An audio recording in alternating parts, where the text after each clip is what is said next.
At the moment, with peak oil and like ecological disaster looming and climate change, I seem to be running into a lot of people, my contemporaries, who sort of seem to be thinking that that means that the end of the world's coming.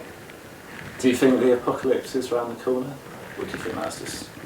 Well, actually, I mean, you are talking to an apocalypse cultist here. Yeah, I think the apocalypse is around the corner, and I think it's going to be great. I have had a word with my imaginary friends, and they assure me that it's not necessarily a bad thing. If you simply look at the word, yes, all right, I don't know about the environmental issues.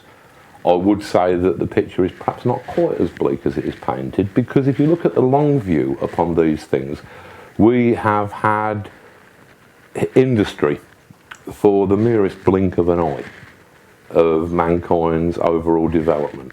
And we have responded very quickly, some would say not quickly enough, to the fact that our industry now possesses the capacity to destroy us.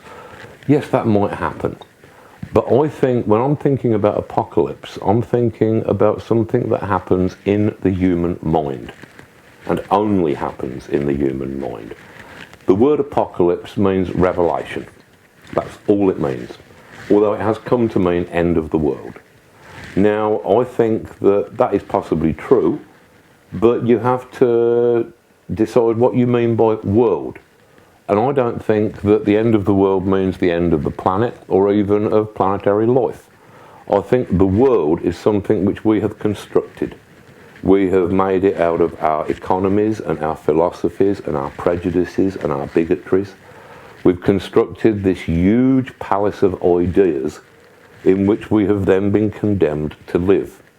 I can imagine a powerful enough idea, something that changed the way in which we thought about our world and ourselves, being powerful enough to actually destroy the structures of our old mindset so that we could hopefully build a better mindset that was more appropriate to the times through which we're living. So, yeah, we might have a little apocalypse down the line, but trust me, it'll probably be a lot of fun. So do you see it as a mental... Yeah, I see it as... I see it pretty wide, mental rearrangement. That is probably a euphemism for mental breakdown. That would probably be part of the process. That's interesting, isn't it? Because someone was saying to me, mental breakdown occurs when your image of yourself strays too far from what your reality is. And I would think that if we looked at our societies these days, we would see that we are in that condition. We have America, England, particularly America, have these burnished, glowing images of ourselves, defenders of freedom when we are bombing 8-year-olds. These huge discrepancies between what we like to think that we do and what we actually do. And I think that as those gulfs get bigger, it obviously is going to put more strain upon our ability to keep up our self-image. So yes, I think a massive psychological collapse, and in my experience, massive psychological collapses are generally very healthy things. That in a lot of cases it is the body's only sane reaction to a lifetime of trauma and stress and pressure. And I think that perhaps the sooner we get it over with, the better. I think it is almost certainly coming, and I think we would do well to anticipate it and to try and think about the best way that we could perhaps get through it and what we will be doing afterwards. Because I think we have a big problem with our thinking.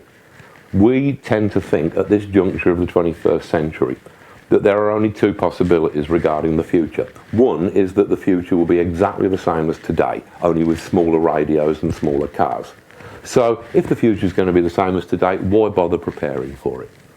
The other alternative is that there isn't a future, that it all ends in some massive environmental collapse or in a series of mushroom clouds. In which case, why bother preparing for the future if there isn't going to be one? You see, neither of these mindsets are actually doing anything to prepare us from the world in which we will almost certainly be living, or which our descendants will almost certainly be living in. If you don't imagine a future, there's a fair chance you're not going to have one. So, yeah, that's basically my position on that.